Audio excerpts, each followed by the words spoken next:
Live from our 7 Tasmania studios, your nightly news with Rachel Williams begins now. Good evening, everyone. The state has been spared from major bushfire breakouts today, despite fire danger ratings being escalated to extreme in some areas. Hot temperatures and gusty winds had emergency crews on high alert, with the east coast a particular concern as a bushfire continued to burn near Mathina. Our reporter Letitia Wallace has been monitoring the situation there and joins us now live. Good evening, Letitia. How have firefighting efforts gone today? Rachel, firefighters have been working around the clock to control a major blaze which has been burning for 6 days now in plantations at Mathina. Crews are expected to take advantage of cooler weather tonight and in the coming days to dampen hotspots. Let's take a look now at how the day unfolded. Strong winds and hot temperatures fanned the flames as crews worked to contain a major blaze at Mathina. More than 1,200 hectares of pine and eucalyptus plantation as well as native forest have been scorched since the fire ignited on Saturday. We've got a strike team down here to assist with any local brigades that need any assistance with any new starts. Water bombing helicopters assisted from the air, fighting the flames from above. The wind picked up this afternoon, grounding the aircrafts temporarily, while crews were also ordered to leave the fire ground due to wind gusts reaching almost 70 kilometres an hour. In Fingal, the mercury reached 35.4 degrees at just after 1 p.m. Been pretty warm today, fairly extreme actually, but yeah, so not very pleasant at all, yeah. Yeah, it's horrible, yeah. It's always a bit of a worry, especially here with so many trees and forests around. Crews also worked hard last night to bring a bushfire at Mangana under control. We've got another smaller fire at Calder Gully Road, which our volunteers worked courageously on last night till about 11 o'clock. The Tasmania Fire Service says it's investigating both blazes, which are believed to have been deliberately lit. Especially since we've got 5 spots which were started at the Calder Gully Road fire. And especially with what's going on the mainland, it's very concerning that someone would deliberately light fires. A cool change is expected later tonight, bringing some welcome relief to the east coast. Letitia Wallace, 7 Tasmania News. And there were fears of fire breakouts in other parts of the state, with the southern Midlands upgraded to extreme fire danger. Temperatures in the Greater Hobart region soared to the high 30s before a dramatic change in weather. For the latest, our reporter Ruby Kamain joins us live. Ruby, good evening. What are the conditions like now? Rachel, it's currently a lot cooler now here in Hobart. It's hovering at around 15 degrees. Today, the city hit a top of 37 degrees at noon before that dramatic change came over. Within half an hour, the temperature had dropped by 10 degrees. While that was welcome relief, the winds have been continuing to cause some problems. There have been big delays at Hobart Airport, up to 3 hours. Some pilots had to abort their landings due to the winds, with aircraft even redirected to Launceston. Rachel, conditions are expected to ease tonight and weather across the state and Hobart is set to calm throughout tomorrow. That sounds lovely. Thank you very much for that update, Ruby. Ruby Kamain joining us there.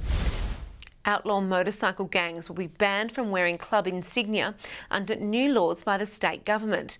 Police argue it will help disband the 5 major Tasmanian bikie groups, but critics say it won't decrease crime rates. Riding in packs and brandishing their club colours, but seeing these bikie logos in public could soon become a thing of the past. The law comes into place today to ban insignias on outlaw motorcycle gangs. The state government and police with additional ammo in its war on bikies. Our aim is to disperse these people both physically and visibly within the community. The changes to legislation could see gang members receive maximum penalties of around $3,000 for first offenders caught wearing the banned insignia. If nabbed again, that fine will double. The wearing of the colours itself, particularly in groups, creates a fear and apprehension in the community.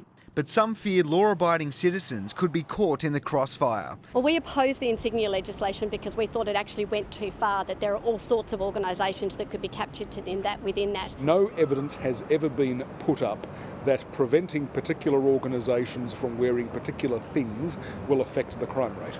The new legislation could receive a baptism of fire as soon as Saturday, with up to 100 members of the Outlaws motorcycle gang preparing to hold a memorial ride near Devonport for one of its laid members. We've had some guarantees that they will conduct themselves lawfully, they will obey the law, they won't be wearing colours. If those promises are kept, only time will tell. Garth Burley, 7 Tasmania News. A man who allegedly escaped Risdon prison has today reappeared in Hobart Magistrates Court. Police allege Graham John Ennis fled the facility on September 23, leading to intensive ground and air searches in the Risdon Vale and surrounding areas. The 38-year-old was then located the following day nearby. He's yet to enter a plea and is set to return to court on December 11. Frustration over Tasmania's health crisis has erupted, with community members pleading with politicians from all sides to do more. Tensions reached boiling point outside one of the state's major hospitals this afternoon, but the Health Minister remains adamant she's making changes on the ground. A staged media event interrupted. Not even in government, but Labor today copped the brunt of community frustration over the state of Tasmania's hospitals. They haven't had enough nurses, they haven't had enough staff, they haven't had enough backing. You've got nurses in there that are going home in tears just because they can't spend an extra 5 minutes with a patient. Saying no one is creating any real change. I don't think that the opposition has done enough to push it forward either. Our staff have been saying that they are overworked and working far too many shifts and too many overtimes. This kind of pressure is unsustainable for our health system. The Health Minister today meeting with the Royal Hobart Hospital junior doctors after 147 took the unprecedented step of signing their names on a letter of concern about the state of the facility. I'm really hopeful that these discussions and the work that's being done right now and the actions that have been taken this week will be seen positively and will also make people feel positive about working at the Royal. But it's too little too late for an independent MP, pushing for national help, calling for the Productivity Commission to investigate the health system. Although we've had a report after report after report over decades, at no point has any government, whether it be a previous Labor government or the current Liberal government, at no point have they actually acted on these reports. He'll meet with the Federal Treasurer on Monday. Michelle Wisby, 7 Tasmania News. Australia is mounting a special Antarctic support mission from Hobart to help researchers stranded on the icy continent. The Aurora Australis is being called in to help while the French icebreaker L'Astrolabe remains stuck in Hobart due to damage. The Astrolabe remains stuck in Hobart. Divers assessing the icebreaker this week, finding serious problems with the 3-year-old ship's propulsion system. Our understanding is that the Astrolabe has an issue with its propeller shaft, and that means that it needs to go to a dry dock before it can sail south. With the French ship out of action, Australia is offering its help. The Antarctic Division is diverting the Aurora Australis. In December, it will sail its scheduled trip to Macquarie Island, but then continue on to France's de Montdeville station for a vital resupply mission. We know that we've been helped by a variety of Antarctic nations when we've needed assistance, and so we're only too happy to help the French out in this instance. The Astrolabe was due to deliver new expeditioners, freight and fuel, as well as picking up the team that spent the long winter down in Antarctica. Some of them have been there for the winter, so some would have probably been there for about 12 months. And so their departure from Antarctica has been delayed a bit. In a translated statement, the French Polar Institute says without Australian help, its Antarctic operations would have been at risk. It is believed the damage to the Astrolabe can't be fixed here, so it will be towed to Western Australia to be dry docked. Ebony Ablett, 7 Tasmania News. The sporting victories of a young Tasmanian swimmer are being celebrated with a special award. Ariane Titmus taking out the Tasmanian Athlete of the Year with her accolade accepted by her proud mother. The dream of many sporting parents, an emotional mother accepting a prestigious award on behalf of her champion daughter, and she says she couldn't be more proud. It's a bit surreal, to be honest. Who'd have thought that all those years ago, a little tiny 6-year-old who went down to the local pool to join a squad would come up to a level now on the international stage. 19-year-old Tasmanian Ariane Titmus receiving the award for her 2 swimming world title wins this year, proudly appearing via video. I really wish I could be there to accept this award. For me, it's most humbling that I'm still recognised as a Tasmanian in sport, and to be put aside past Tasmanian Athletes of the Year, it's such an honour for me. While staying focused in Brisbane, with the 2020 Tokyo Olympics on the horizon. Every training day is so important, and that's one of the reasons she's reached where she has, is that she's so focused and she won't miss a training. But look, she's here in spirit with us. Now to be a world champion and to record such an outstanding performance in the 400 metres of the World Championships, you know, she's still got a long way to go, but it's going to be very exciting to see the level of success she achieves in her sport.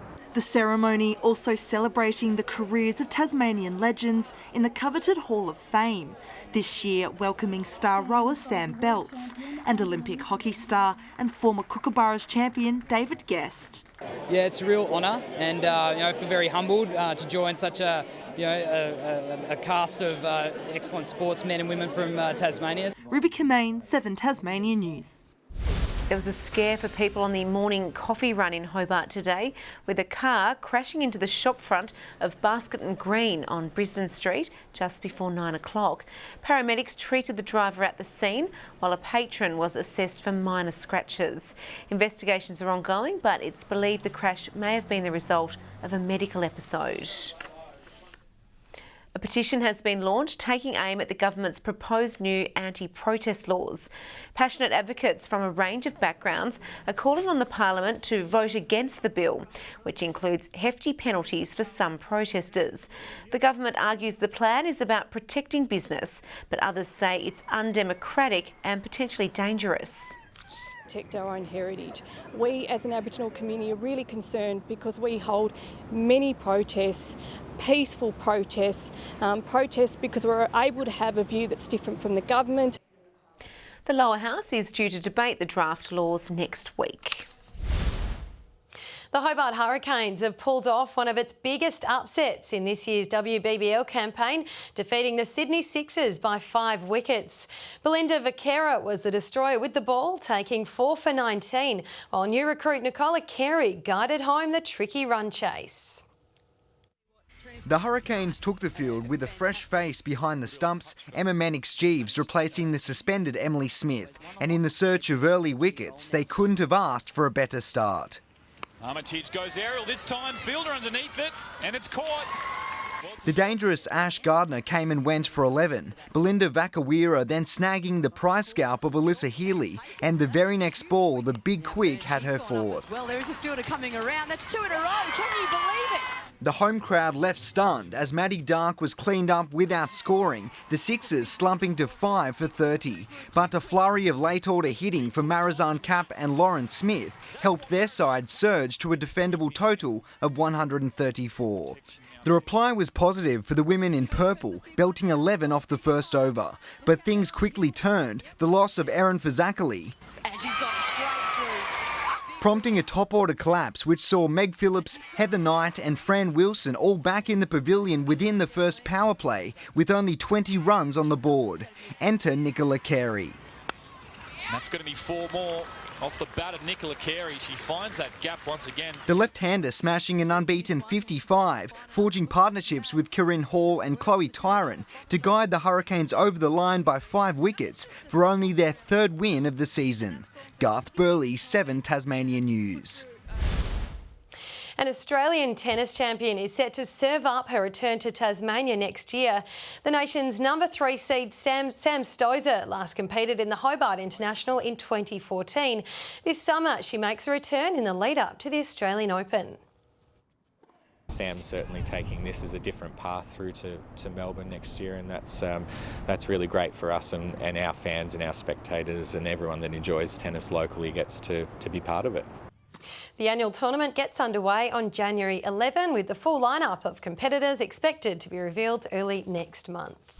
Good evening. Maximum temperatures well above average today. Hobart Airport recording a high 19 degrees above average, 38 there, and also at Campania. Hobart City 37, Launceston 29, Burnie 23, Devonport 27. Gusty northwesterlies gave way to a southwesterly change that had some temperatures plummet more than 10 degrees in 10 minutes as that change hit this afternoon. Flinders Island, Grove and Ouse 35 degrees, St Helens and Friendly Beaches 34, Strawn 28. Now here's the cloud shot as a mass of mid to high level clouds swept across the state today, the leading edge of the front there to the west. Cloud also extends from central Western Australia through South Australia to Victoria. A cold front extends cloud over the Bight, patchy cloud over the far north and inland Queensland. Tomorrow the cold front approaches Tasmania and crosses at night, multiple surface troughs over the mainland. The west-southwest winds will tend northwesterly in the morning before increasing to 15 to 25 knots over the north, but stronger over the southwest later.